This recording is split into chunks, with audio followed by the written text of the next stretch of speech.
জিয়ার হাতিয়ার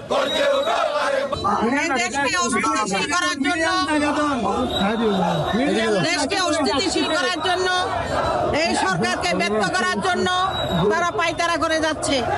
তারা একটার পর একটা ষড়যন্ত্র করে যাচ্ছে। আমাদের সবার সহযোগিতায়, আমাদের দেশের জনগণের সহযোগিতায় তারা বারবার হেরে যাচ্ছে। এখনো আবার আমাদের দেশে অস্থিতিশীল করার জন্য তারা আবার সেই উঠে পড়ে লেগেছে। আমাদের দেশের হাই কমিশনে তারা হামলা করছে, আমাদের জাতীয় পতাকাকে অপমান করছে।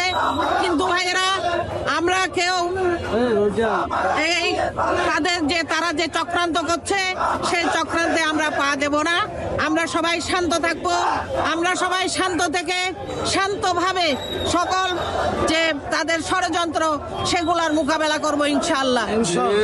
আমরা তাদের ষড়যন্ত্রে পা না দিয়ে, তারা চাই আমরা তাদের মতো দেশকে অস্থিতিশীল করি, দেশে অশান্তি সৃষ্টি করি।